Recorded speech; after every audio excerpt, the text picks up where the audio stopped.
en el Salmo 100.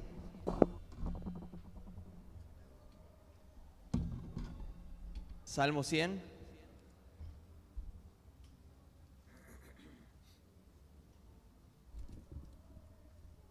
Y voy a leer yo el verso 1, ustedes el verso 2 y así hasta terminar. Son solamente 5 versículos. Dice: cantad alegres a Dios, habitantes de toda la tierra.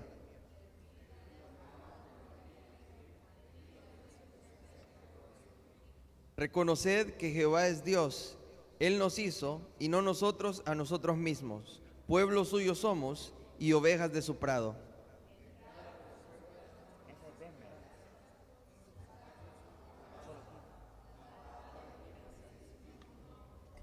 Porque Jehová es bueno, para siempre es su misericordia y su verdad por todas las generaciones. Y como dice el verso 2, servid a Jehová con alegría, venid ante su presencia con regocijo. Esta alabanza dice: ven, es hora de adorarle. Así que cantémosla juntos, usemos nuestras palmas, nuestras voces y exaltemos al Señor. Acá con nuestras palmas.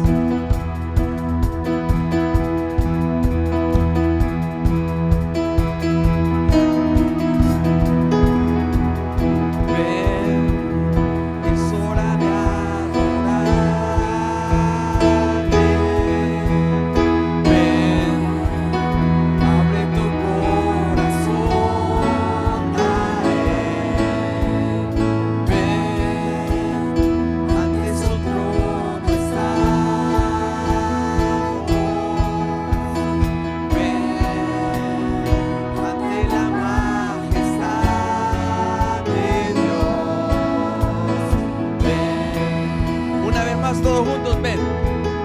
Ven, es hora de adorarle.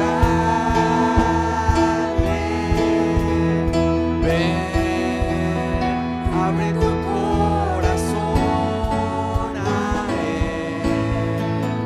Ven, ante su trono estamos. Fuerte, vamos.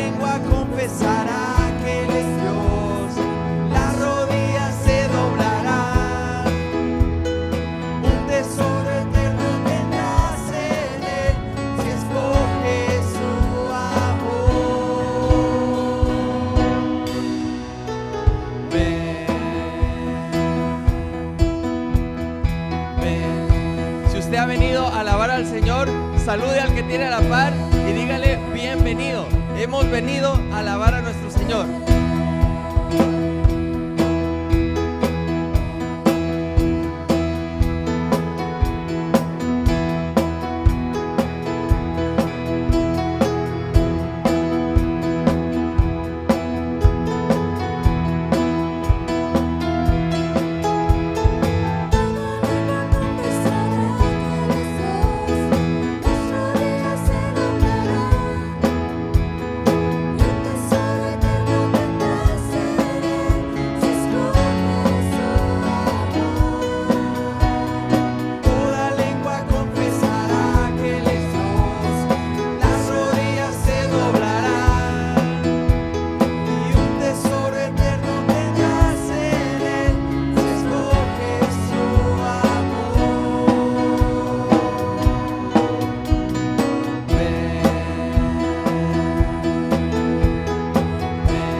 Bienvenidos, qué bueno podernos ver a la mitad de la semana, podernos saludar y poder cantar juntos a nuestro Dios.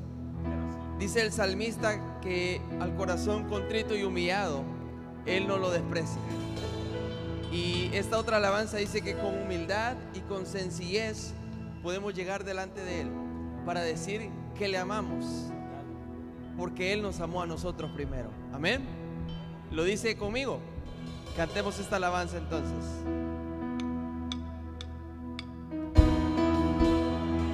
Vamos con nuestras palmas acá, que se escuchen.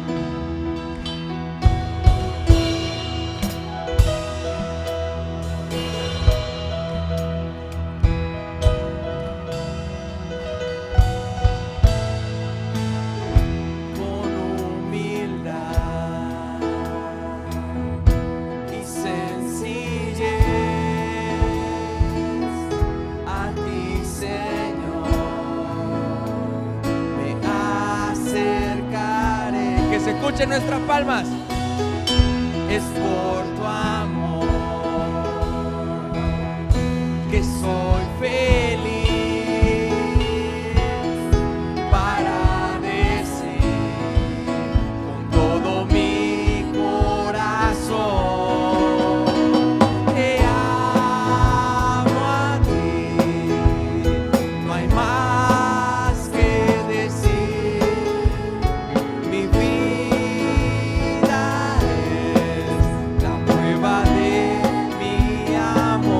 te amo a ti, no hay más que decir. Mi vida es la prueba de mi amor por ti. Vamos a decirlo una vez más, con humildad y con sencillez, llegamos delante de Él.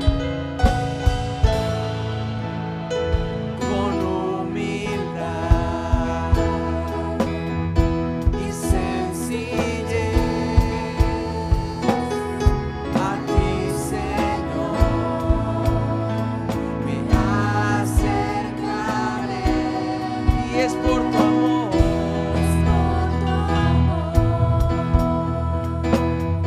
que soy feliz para decir con todo mi corazón: te amo a ti, no hay más que decir. Mi vida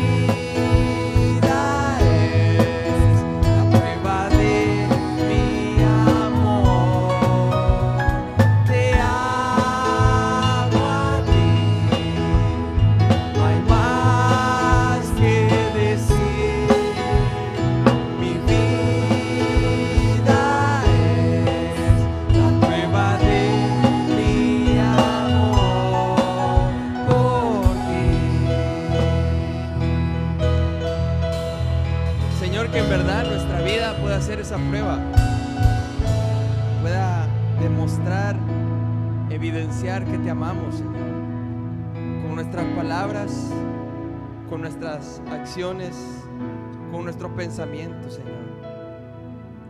Y que como reflejo de eso podamos anhelar estar en tu presencia, querer buscarte, Señor, en todo momento. Y como esta otra alabanza dice, buscarte desde temprano. Que sea lo primero que hagamos, Señor, al despertar. Que veamos primero tu rostro antes de ver el rostro de los hombres. Señor, queremos buscarte en todo momento.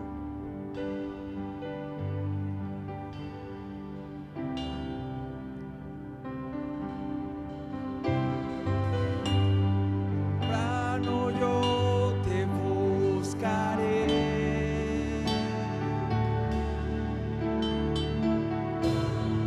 madrugada yo me acercaré a ti. Mi alma te anhela y tiene sed.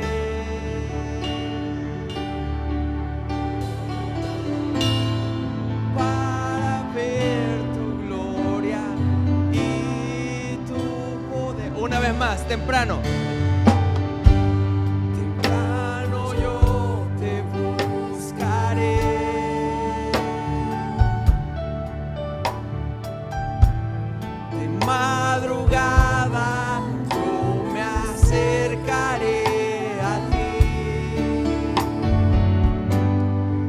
alma te anhela y tiene sed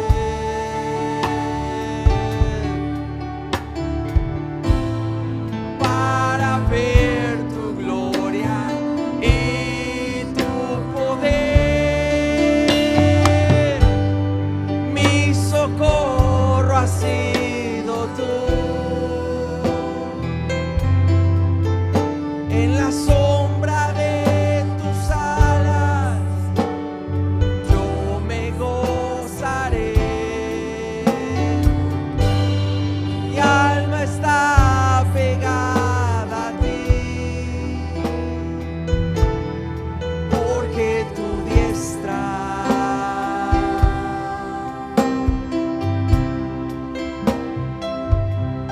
me ha sostenido. Oh, tu diestra me ha sostenido.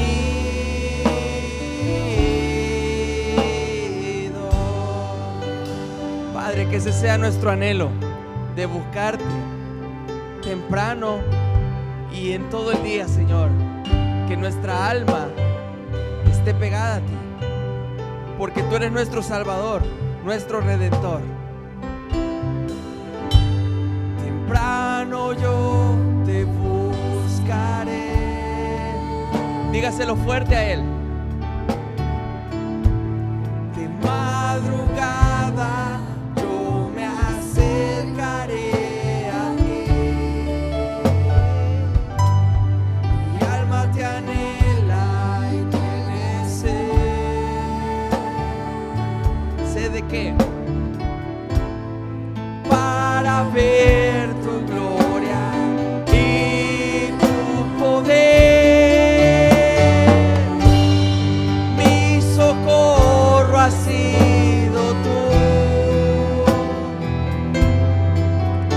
En la sombra de tus alas yo me gozaré.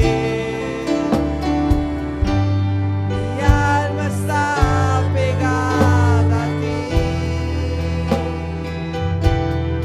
porque tu diestra, su diestra, me ha sostenido. Oh, tu diestra me ha sostenido.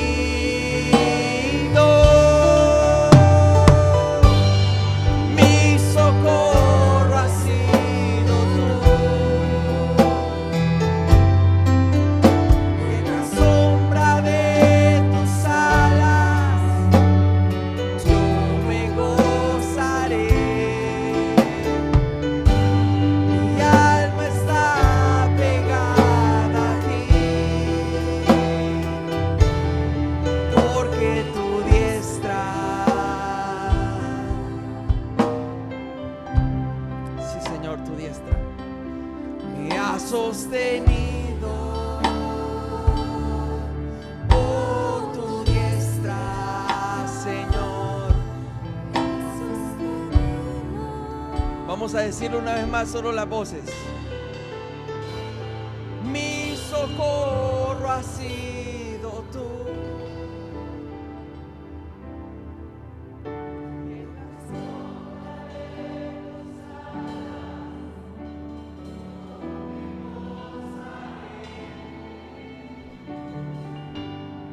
Mi alma está pegada a ti. Dígaselo. Porque tu diestra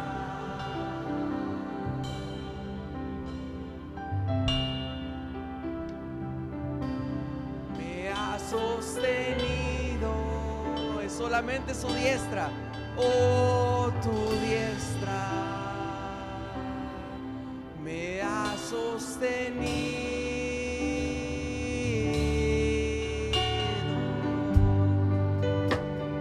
Te alabamos y bendecimos tu nombre, porque solamente tú, solo tu diestra nos sostiene, nos da paz. Solo en ti hay seguridad. Gracias, Señor, porque nos permites alabarte. porque hemos venido a este lugar para reconocer lo que tú eres y lo que tú has hecho, y no dudamos que seguirás haciendo. Ahora usa tu palabra, Padre, para moldear nuestras vidas. Usa a tu siervo esta noche. Te lo pedimos en el nombre de Cristo Jesús. Amén. Puede tomar asiento, amado hermano.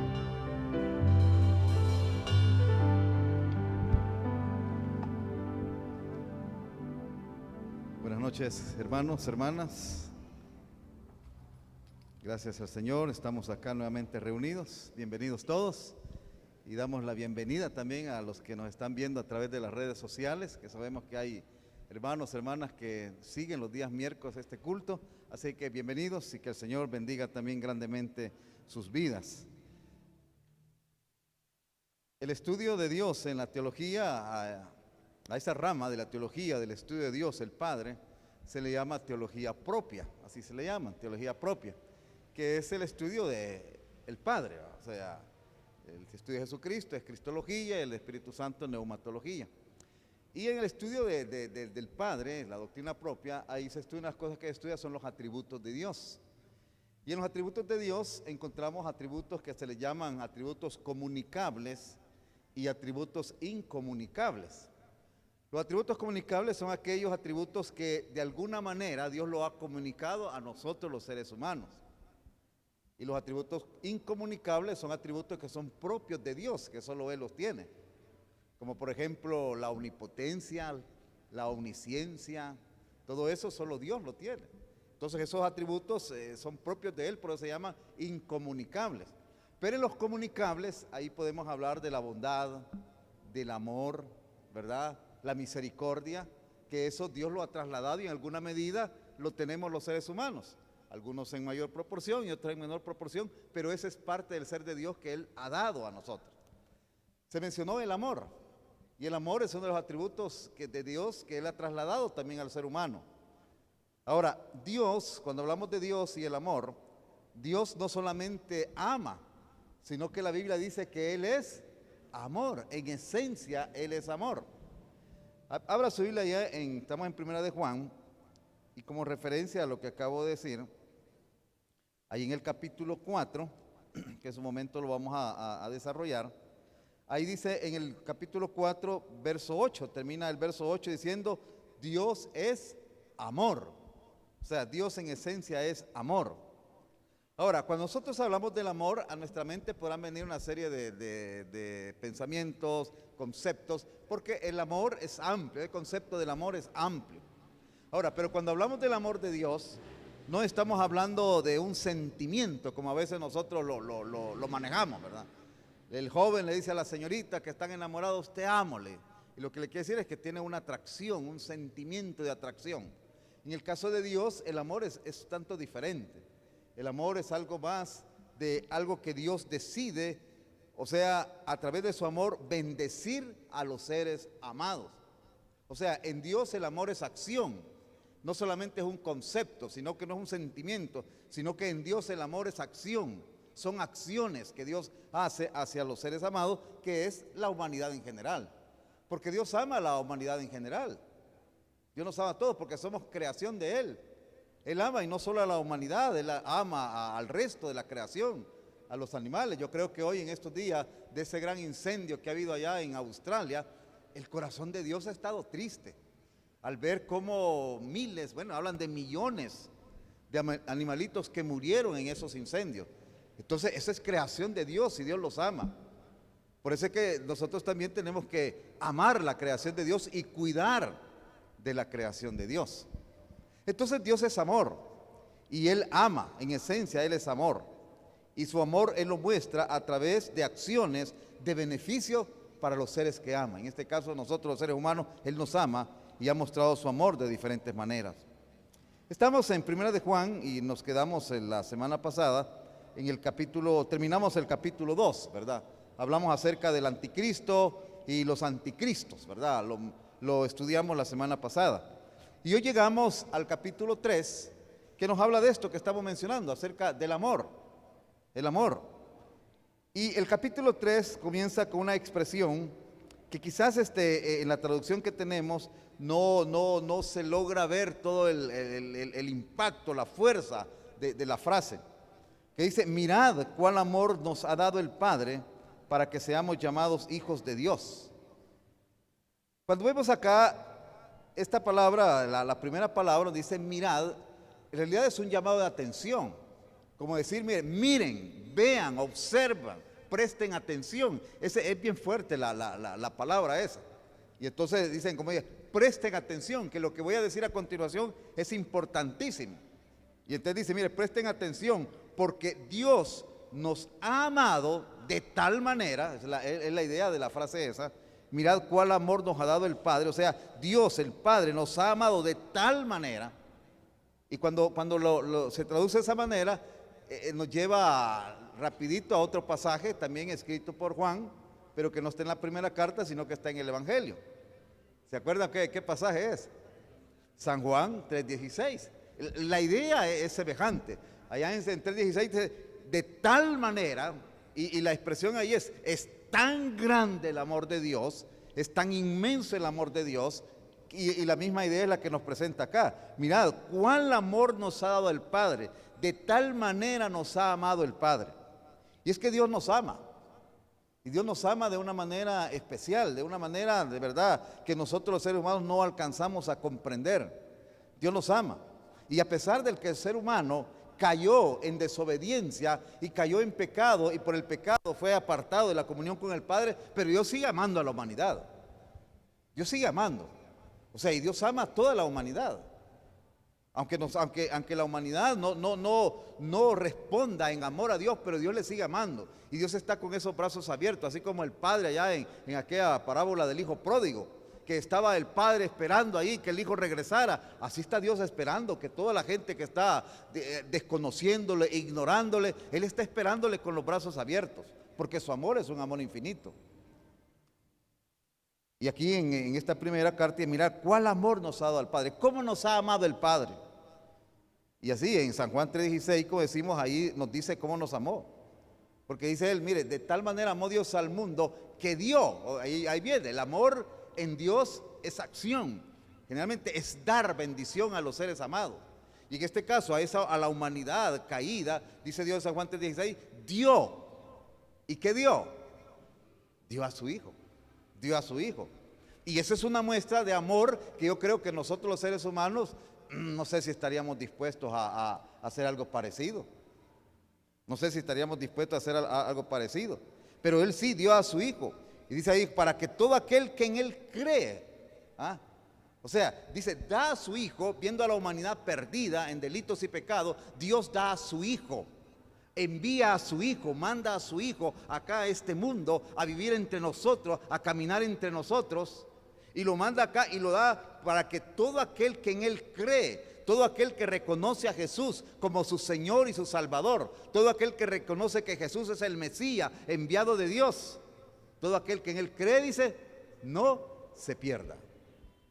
Porque la Biblia dice de que al ser nosotros apartados por el pecado, estar alejados de Dios, estamos condenados eternamente. Y condenados a vivir separados de Dios. Y entonces dice, pero a Dios eso le duele su corazón y decide enviar a su Hijo para que todo aquel que en Él cree no se pierda. Nosotros un día creímos en Jesús, ¿verdad? Y seguimos creyendo. Amén. Y seguimos creyendo.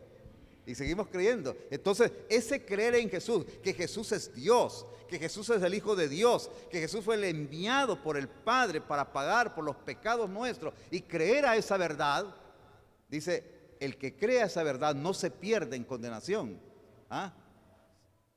Aquel que en Él cree no se pierda, mas tenga vida eterna. Ese es el amor de Dios. Ese amor que Él lo muestra a través de acciones fuertes, como enviar a su Hijo. Y no a un paseo, no a una excursión. Porque Jesucristo no vino a un paseo, no vino a una excursión, no vino a un tour aquí por la tierra, a un tour de placer, ¿no? Él vino con un propósito, y el propósito era morir la muerte que todos nosotros merecíamos morir. A eso vino Él. A morir la muerte que todos nosotros merecíamos morir. Y Él lo hizo. Y entonces dice, ese es el amor de Dios. Por eso Juan dice, de tal manera, o sea, es tan grande el amor. Yo no sé si alguna vez Juan predicó eso. Yo imagino que de seguro puede haber dicho, mire, de tal manera amó Dios al mundo, fue tan grande su amor. Yo creo que a Juan no le alcanzaban los brazos para poder ilustrar la grandeza del amor de Dios. Ese es el amor de Dios. Ahora, aquí en 1 Juan la idea es la misma y dice, mirad cuál amor nos ha dado el Padre, cómo nos ha amado el Padre. Y nos ha amado de tal manera, dice, que a través del sacrificio de su Hijo Jesucristo, aquellos que hemos creído en Él, dice, seamos llamados hijos de Dios. Hijos de Dios. Cuando uno platica con las personas en esas tareas de evangelización, la gente tiene la idea de que todos somos hijos de Dios, ¿verdad? Así dicen, no, todos somos hijos de Dios. La verdad es que todos hemos sido creados por Dios. Pero allá, Juan, siempre en su evangelio, él dice bien claramente, a los suyos vino y los suyos no le recibieron. Mas a todos los que le recibieron, a los que creen en su nombre, les dio potestad de ser hechos hijos de Dios. O sea, a todos los que le recibieron, o sea, a todos aquellos que abren su corazón y creen en Cristo Jesús, a todos los que recibieron, a los que ponen su fe en Él, a esto les dio potestad, les dio esa posición de ser hijos de Dios. Entonces no todos somos hijos de Dios, sino que aquellos que han puesto su fe en Cristo Jesús. Y dice acá a Él, mire, qué grande el amor del Padre, que ese amor lo han mostrado, dice, de tal manera que cuando creímos en Cristo somos llamados hijos de Dios. ¿Y qué implica ser hijos de Dios? Bueno, que podemos llamar con toda libertad a Dios Padre. Padre. Y es un Padre especial. Como creo yo, aquí habemos muchos padres especiales. El concepto de padre, mucha gente a veces no lo comprende muy bien, porque a veces han tenido experiencias negativas con los padres. Y entonces piensan, bueno, si Dios es como mi papá, que me descuidaba, que me maltrataba, entonces ya resiste más. Pero no, el Dios es el Padre bueno, el Dios de misericordia, el Padre que es todo amor. Y entonces como hijos de Dios podemos llamar a Dios padres. Como hijos de Dios podemos orar, platicar con Él y exponerle nuestras necesidades sabiendo que Él nos escucha y nos responde. Esas son las bendiciones de ser hijos de Dios. Podemos llegar al Padre, podemos decirle con libertad, tú eres mi Padre y Padre, como hijo necesitado, aquí te expreso mis necesidades. Y Dios está ahí para escucharnos y respondernos. Entonces Juan dice, mire, Dios nos ha amado de tal manera que nos ha hecho sus hijos. Y miren la segunda parte del versículo. Dice, por esto el mundo no nos conoce. Interesante ahí. Por eso el mundo, dice, no nos conoce. El mundo ignora nuestra condición de hijos, así como ignoran a Dios como Padre. Y así como el mundo ignora que Dios es el Padre, el que los ha creado, hay mucha gente que no, mire, a mí Dios no me ha creado. Y comienzan a mencionar una serie de teorías sobre la creación y todo eso. Ignoran que Dios es Padre. Y por eso también ignoran que nosotros somos hijos de Dios. Por eso dice, el mundo no nos conoce. Porque así como no conoce al Padre, así como rechazan al Padre, el mundo también nos ignora y muchas veces nos puede rechazar. Por lo tanto, si el mundo nos rechaza, no nos extrañemos, no nos asustemos, porque al mismo Dios lo han rechazado. Y si a Dios, que es todo amor, que es toda bondad, que es toda misericordia, el mundo lo rechaza, pues en algún momento nos puede rechazar a nosotros también, que no somos perfectos como es Dios. Entonces dice, mire, somos hijos de Dios. Y por eso el mundo no nos conoce, porque no le conoció a Él. Ahora dice el verso 2, somos hijos de Dios. Qué bendición, ¿verdad? Amados, dice. Ahora somos hijos de Dios, con todas las bendiciones que eso conlleva, el ser hijos de Dios. Ahora somos hijos de Dios. Y como hijos de Dios podemos platicar con Él, podemos acercarnos con Él, podemos llegar al trono de la gracia sabiendo que Él está ahí. Pero hay algo más todavía que falta que Dios manifieste a nosotros como hijos de Dios. Y es lo que dice ahí: amados, ahora somos hijos de Dios y aún no se ha manifestado lo que hemos de ser. Si pensamos que las bendiciones que tenemos ahora en Dios, ¿cuáles bendiciones podríamos mencionar? ¿Qué bendiciones tenemos en la actualidad por ser hijos de Dios? ¿Cómo? Perdón de pecados, la salvación, ¿qué más? ¿Perdón? La vida eterna, ¿qué más? Tener acceso ante su presencia. Y podemos mencionar una serie de cosas, de bendiciones que tenemos como hijos de Dios. Pero dice Juan acá, pero aún falta algo que se manifieste. Todavía falta algo muy, muy precioso que se manifieste a nosotros como hijos de Dios. Aún no se ha manifestado lo que hemos de ser. O sea que la idea es que vamos a ser diferentes a lo que hoy somos. Porque dice, aún no se ha manifestado lo que hemos de ser. O sea que falta que se vea algo, todavía que se produzca algo en nosotros. Algo bueno, porque proviene de Dios. Y es lo que dice Juan, aún no se ha manifestado lo que hemos de ser. Pero sabemos, dice, que cuando Él se manifieste. ¿Y a qué se refiere cuando Él se manifieste? Creo que ya lo hemos hablado. Cuando Él venga por segunda vez. Cuando Él venga por segunda vez, cuando Él se manifieste, cuando Jesucristo regrese, porque creemos que Jesucristo va a regresar, ¿va? Amén. Esa es la esperanza de la iglesia. Esa es la esperanza de la iglesia desde el inicio. Ya en la primera carta a los tesalonicenses, en el capítulo 4, que es una de las primeras cartas que se escribieron, es uno de los primeros escritos cristianos que nosotros tenemos, y ahí ya se muestra esa esperanza cristiana. Cuando Pablo les escribe a los creyentes de Tesalónica y le dice, hermanos, no quiero que ignoréis acerca de los que duermen. Y empieza a hablar, dice, el Señor vendrá. Entonces falta eso. Cuando el Señor venga, va a pasar algo en nosotros. Cuando el Señor venga, va a pasar algo en nosotros. Porque dice, aún no se ha manifestado lo que hemos de ser. Pero sabemos que cuando Él se manifieste, ¿qué va a pasar? ¿Qué dice ahí el texto? Seremos semejantes a Él. Seremos semejantes a Él. Cuando Él se manifieste, seremos semejantes a Él. ¿Qué quiere decir esto? De que seremos semejantes a Él. ¿Qué querrá decir Juan cuando menciona eso, de que seremos semejantes a Él? Hay un pasaje que nos ilustra bastante, además de 1 Tesalonicenses que mencionamos, pero en 1 Corintios capítulo 15, y quiero que vayamos porque ahí nos vamos a detener un poquito. 1 Corintios capítulo 15.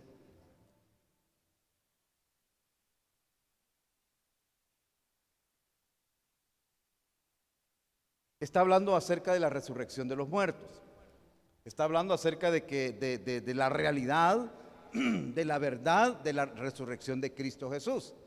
Y está hablando de eso, de que Jesucristo resucitó. Y comienza a poner una serie de evidencias acerca de la resurrección de Cristo. Pero luego dice Pablo, comienza a hablar acerca de las bendiciones que tendremos cuando Cristo regrese. Y en el versículo 15, verso 42, comienza a hablar de la resurrección de los creyentes. Comienza a hablar ahí de la resurrección de los creyentes. Y dice en el verso 42, capítulo 15 de 1 Corintios, así también es la resurrección de los muertos, dice. Y dice, se siembra en corrupción, ¿y qué pasa? Resucitará en incorrupción. El día de ayer fuimos a dejar los restos de una hermana nuestra en Cristo, la hermana Jesús García, tal vez algunos se acuerdan de ella, ¿verdad? Ayer la fuimos a dejar. Y dice, se siembra en corrupción, sí. Ese cuerpo a esta altura ya está corrompiéndose. Ya pasaron los efectos de los químicos que le ponen ahí para preservarlo por un tiempito ahí, pero ya está corrompiéndose. Y eso es lo que siembra. Cuando nosotros dejamos de respirar, cuando este cuerpo ya dejamos de respirar, comienza un proceso de corrupción. Proceso de corrupción. Y bueno, no hay más detalles de eso, pero todos sabemos, comienza un proceso de corrupción. Y es lo que Pablo dice, se siembra en corrupción, se siembra un cuerpo que empieza a deteriorarse, a degenerarse, a entrar en estado de corrupción. Pero mire lo que dice después en la segunda parte. Se siembra en corrupción, dice, pero resucitará en incorrupción. O sea que los cuerpos resucitados de los creyentes ya no van a ser cuerpos corruptos. Ahora, de hecho, nuestros cuerpos desde ya se están corrompiendo. Aún antes de que nos muramos ya se están corrompiendo. ¿Ah? Si no, veámonos ya los mayorcitos, ¿va? No éramos así hace un tiempo. ¿Ah? No éramos así. ¿Ah? Yo me acuerdo que yo cuando nací el pelo era rubio, así como el de Erin.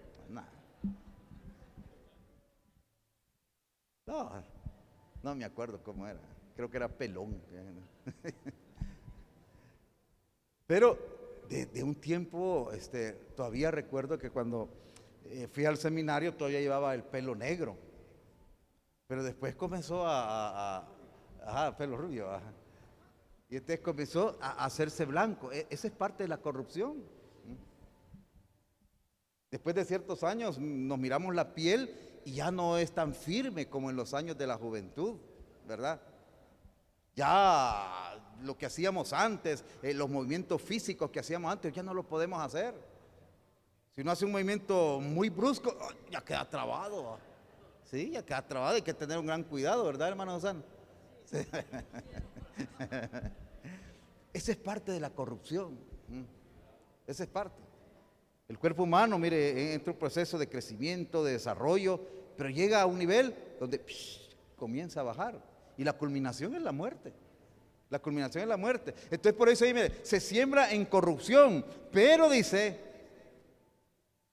resucitará en incorrupción. O sea que el cuerpo resucitado de los creyentes será un cuerpo incorruptible, ya no se va a corromper, y eso es lo que ya no se va a gastar.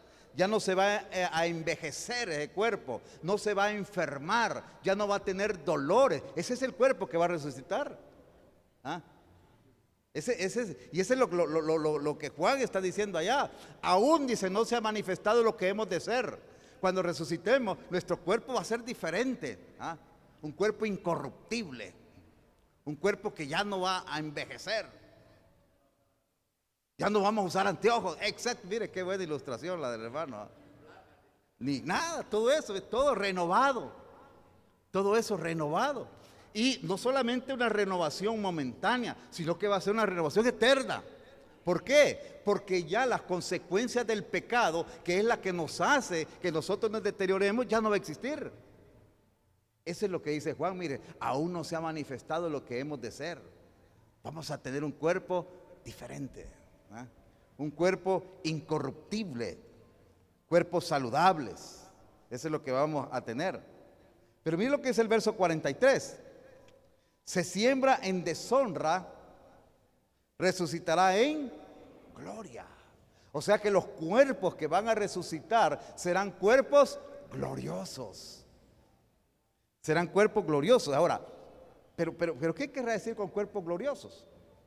En el Antiguo Testamento generalmente esto de la gloria se refiere, casi siempre se relaciona con la brillantez, con una iluminación especial que se da en los que manifiestan esta gloria. Por ejemplo, allá en Éxodo capítulo 34, verso 35, si quiere lo buscamos, Éxodo 34, 35, mire qué pasó con Moisés. Éxodo 34, 35. Mire qué pasó con Moisés. Moisés había estado en la presencia de Dios en el monte Sinaí. Había estado ahí por buen tiempo en la presencia de Dios. Y mire lo que pasó con Moisés, verso 35. Y al mirar los hijos de Israel el rostro de Moisés, veían que la piel de su rostro era resplandeciente. Y volvía Moisés a poner el velo sobre su rostro hasta que entraba a hablar con Dios. Su rostro, dice, era resplandeciente. ¿Ah? El Señor Jesús en Mateo 17:2, busquémoslo también. Mateo 17:2. Mire lo que pasa ahí con el Señor Jesús. Ajá, es el pasaje de la transfiguración. Dice, y se transfiguró delante de ellos, y resplandeció su rostro como el sol, y sus vestidos se hicieron blancos como la luz. Y ese resplandecer, en otros pasajes, se relaciona con la gloria. Entonces, cuando dice acá, cuando dice Pablo en 1 Corintios, en el versículo 43, que se siembra en deshonra y resucitará el cuerpo en gloria, bueno, una posible interpretación es que nuestros cuerpos van a ser cuerpos resplandecientes. Mire qué bonito, cuerpos resplandecientes. Ese es lo que vamos a tener como fruto de esa transformación. Serán cuerpos gloriosos, cuerpos resplandecientes. Pero veamos un poquito más, en la segunda parte del 43. Dice, se siembra en debilidad, resucitará en poder. O sea que van a ser cuerpos poderosos los que se van a levantar. Cuerpos poderosos. Nuestros cuerpos muchas veces no podemos hacer lo que quisiéramos porque se han debilitado. A veces decimos, mire, voy a leer la Biblia, voy a leer los 3 capítulos de que tenemos ahí en José 1:8. Y comenzamos a leer, pero de repente comenzamos a cabecear, y a dormirnos. ¿Por qué nos dormimos? Porque nuestro cuerpo está debilitado. Nuestro cuerpo está debilitado. Pero dice que ese cuerpo que va a resucitar, dice que va a resucitar en poder. Y entonces todas las cosas que nosotros o que Dios nos dé en su voluntad de hacer, las vamos a poder hacer porque ya no vamos a tener la limitante de la debilidad corporal que muchas veces hoy tenemos. Muchas veces hoy tenemos. A veces tenemos que hacer alguna tarea, ¿verdad? O varias tareas en el día, y ya cuando tenemos nuestros años, al final, no, ya no voy a seguir. ¿Y por qué? Pues ya no aguanto, ya no puedo. Ese ya no puedo, ya no se va a dar en el cuerpo resucitado, porque va a ser un cuerpo que resucita en poder, en poder.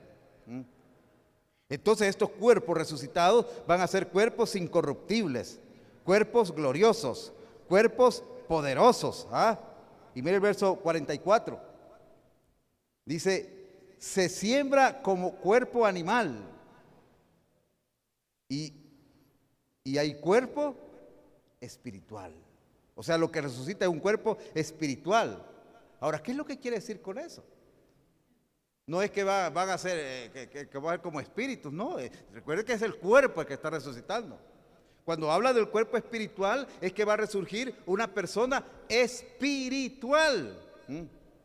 Y que entonces se va a poder cumplir a plenitud esa llenura del Espíritu que nos habla Gálatas 5:23. ¿Se acuerdan qué dice ahí?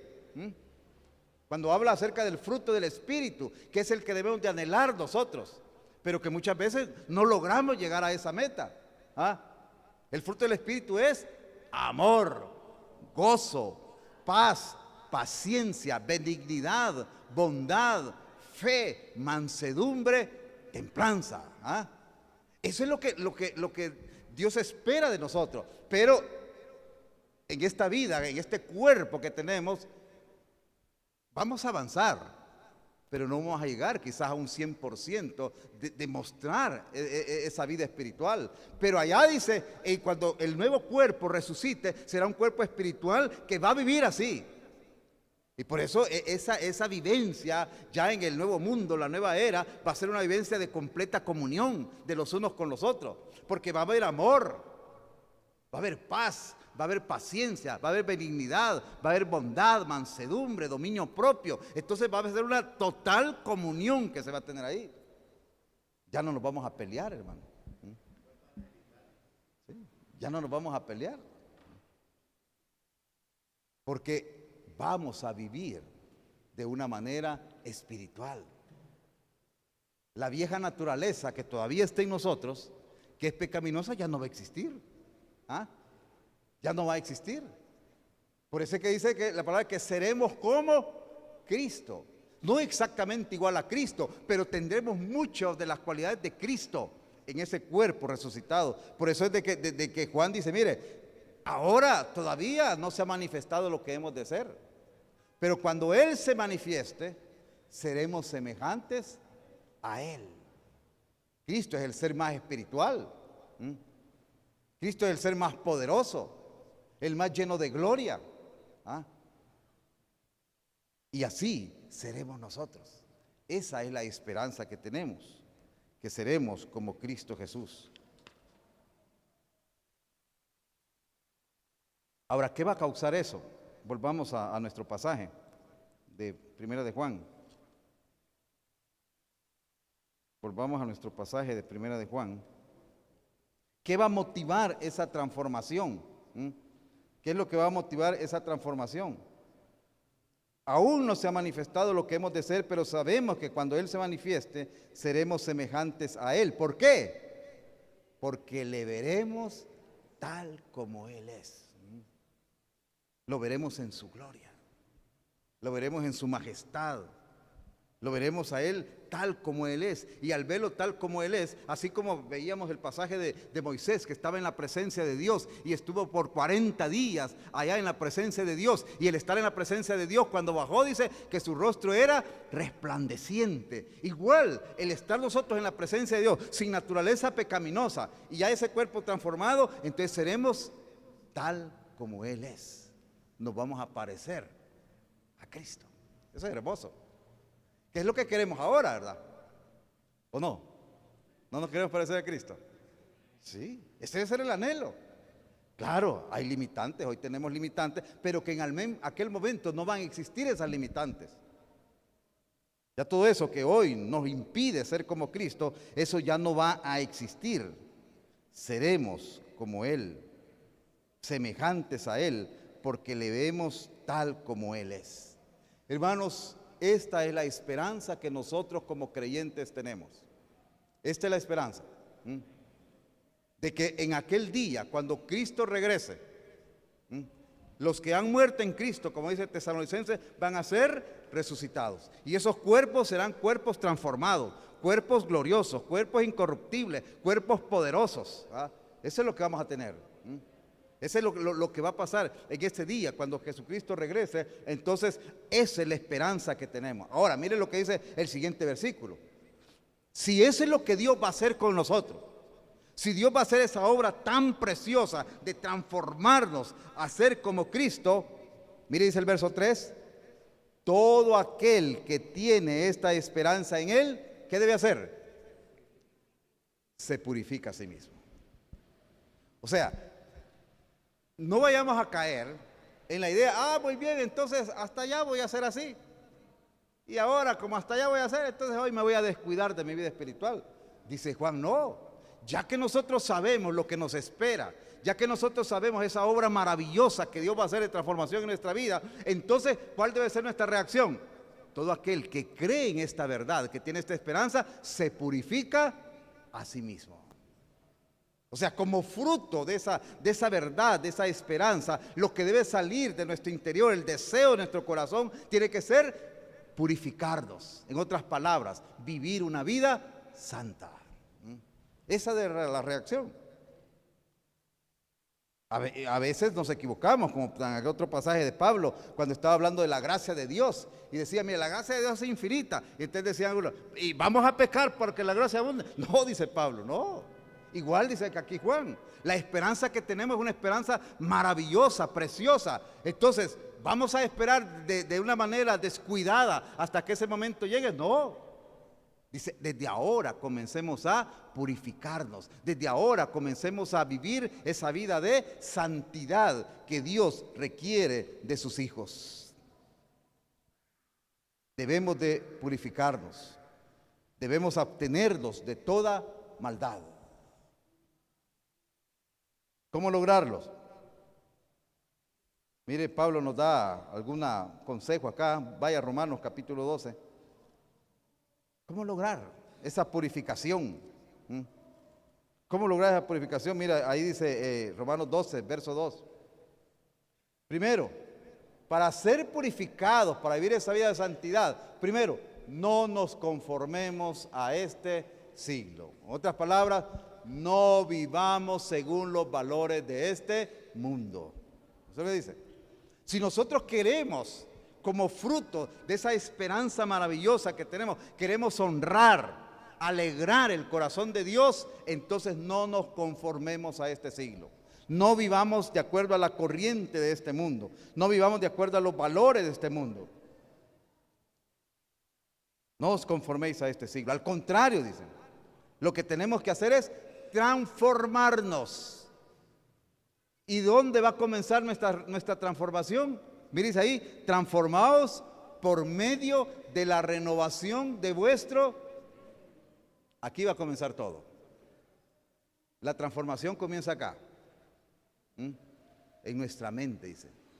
Transformar vuestro entendimiento. O sea, que lo que salga de aquí, salga pensamientos, ideas que provienen de Dios. Esto nos lleva a pensar cosas prácticas, como por ejemplo, ¿qué es lo que oímos? ¿Qué es lo que oímos? ¿Qué es lo que vemos? Lo que oímos llega acá, lo que vemos viene acá. Y todo eso que nosotros oímos, todo eso que nosotros vemos, después eso sale. Es como que usted grabe un disco y luego lo ponga ya a sonar. ¿Qué es lo que va a sonar? Lo que grabó. De igual manera, dice Pablo, mire, si queremos transformarnos, si no queremos conformarnos a este siglo, si no queremos vivir como los que no conocen de Dios, tiene que comenzar por la renovación, hacer nueva la información que tenemos aquí. De ahí, mis hermanos, ¿cuánto tiempo pasamos nosotros? ¿Cuánto tiempo pasamos en la iglesia?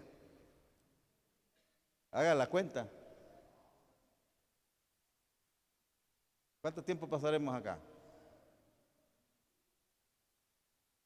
Aquí ¿cuánto pasamos? El culto dura hora y media, una hora y media. Unas 2 horas el día domingo, 3 horas. Las 6 horas a la semana, muy bien, 6 horas. Y ahí estamos recibiendo información de la palabra, suponiendo que toda información de la palabra. Suponiendo que no ocupamos el tiempo que estamos acá para chambrear, sino que lo ocupamos para las cosas de Dios, 6 horas. Ahora, ¿cuánto recibimos allá afuera? ¿Cuánta información recibimos allá afuera? Es una gran cantidad. Entonces, de verdad, la lucha no es fácil. La lucha no es sencilla. Me decía un amigo un tiempo, me decía, no, mire, es que es difícil que los compañeros en el trabajo, si me dicen un montón de cosas, y yo, para que no me digan, hago lo que ellos dicen. La presión de grupo, y eso es real, la presión de grupo es real. En los jóvenes la presión de grupo es real. Le dicen, no, es que si vos no haces eso, no vas a ser del grupo. Y como somos seres que nos gusta asociarnos, muchas veces por ser del grupo, accedemos a hacer cosas que están en contra de la voluntad de Dios. Entonces dice Pablo, mire, no nos conformemos, no nos amoldemos, no agarremos el molde de este mundo, sino que lo que tengo que hacer es transformarnos mediante la renovación de nuestro entendimiento, meter información de Dios. Por eso es que el recalcar, algunos dirán, ¿qué tanto que molesta con que leamos la Biblia? Hay gente que dice, ¿para qué tanto leer la Biblia? Y hay otros que de manera maliciosa dicen, no leas tanto la Biblia que te vas a hacer loco. Y hasta se inventan historias. Yo conocí a un fulano que leía la Biblia un montón y se volvió loco. Mentiras. Si la palabra de Dios hace sabio. La palabra de Dios nos hace sabios. Entonces, ¿por qué el estar rebachado? Leamos la palabra. Porque solo así vamos a poder vivir esa vida a la cual nos llama acá en Primera de Juan, que nos dice que vivamos, ¿cómo dice ahí? Todo aquel que tiene esta esperanza en Él se purifica a sí mismo. Y fíjense lo que dice, se purifica a sí mismo. Hay una acción deliberada de purificación. No es es cierto, Dios a través de su Espíritu, a través de la palabra va a obrar, pero hay una acción deliberada, se purifica. O sea, no va a ser otro el que lo va a hacer por mí, sino que yo tengo que tomar la decisión de agarrar los recursos que Dios me ha dejado para poder purificarme.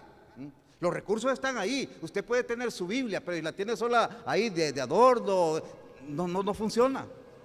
No funciona. Hay que ir a ella, hay que abrirla, hay que leerla, hay que meditarla y hay que vivirla. Y entonces esa información va llegando a nuestra mente y va cambiando nuestras actitudes, nuestra conducta, nuestra manera de ser. Esa es la fórmula. Y usted dice Juan, si tenemos esa esperanza tan maravillosa de que cuando Él venga seremos semejantes a Él, seremos transformados, entonces ahora ¿qué tenemos que hacer? Purificarnos. ¿Y cuál es el modelo que nos pone? Mire el final del verso.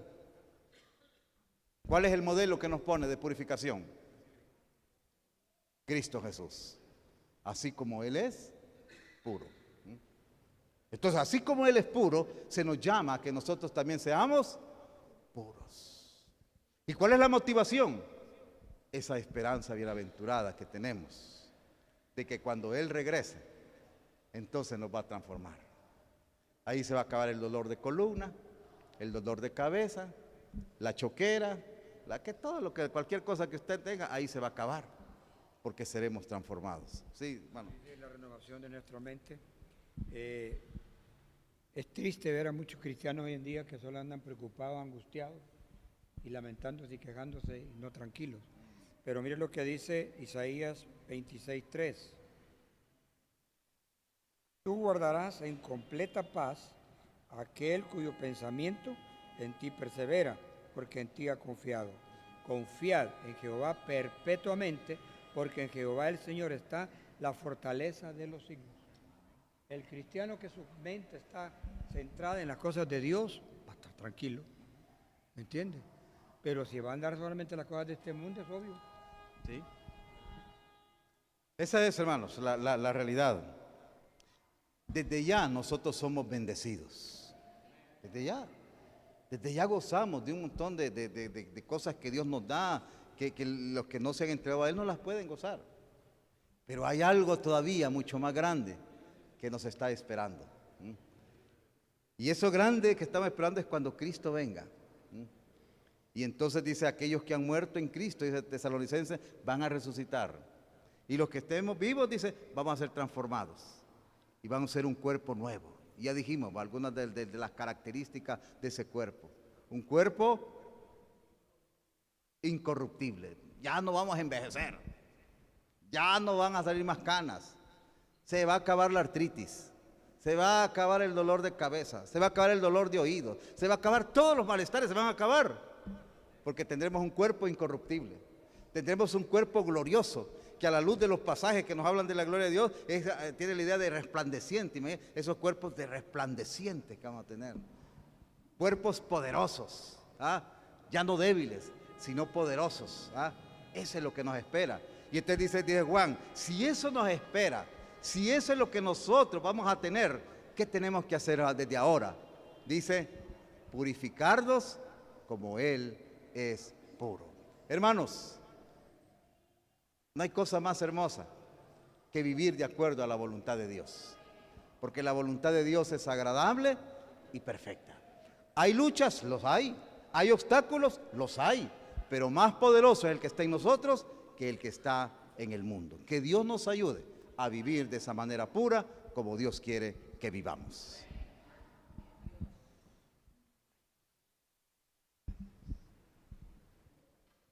Gracias a Dios por su palabra, muy retante esta noche. Vamos a invitar a las hermanas encargadas de recoger la ofrenda que puedan pasar.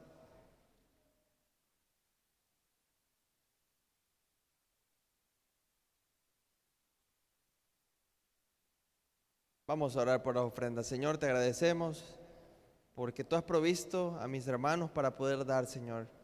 Te ruego que sigas dándoles, Señor, multiplícales y que no haga falta nada, Señor, en nuestros hogares. En Cristo Jesús, amén.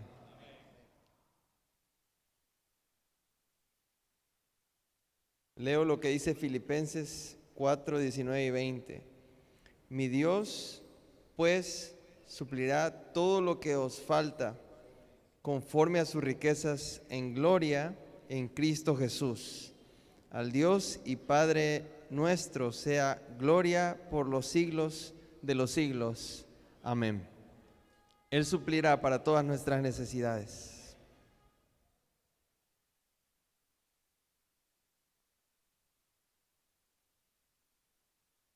Antes de finalizar, solamente recordarles las actividades que tenemos, a los jóvenes que están aquí y los que nos están viendo. Y si quizás los jóvenes no nos están viendo, pero usted, hermano, hermana que tiene jóvenes en su casa, le invitamos a los jóvenes. Este viernes comenzamos ya con Eclesía. Tenemos una noche especial preparada para todos ustedes, así que no se queden en casa, vénganse. La vamos a pasar súper bien. Viernes 6:30. Vamos a comenzar con todo, con las pilas puestas. El sábado está la cadena de oración de 7 a 12. Y también Dejando Huella ya comienza este sábado. Si usted quiere venir a apoyar, puede venir a las 8 de la mañana para apoyar. Está el Ministerio Way to Jesus en la tarde el sábado. Y luego el domingo está las personas, los hermanos que oran a las 8 de la mañana. Y el culto comienza a las 9. Así que vengamos puntuales, y si nos están viendo en Facebook, vengamos a las 9 en punto para poder comenzar.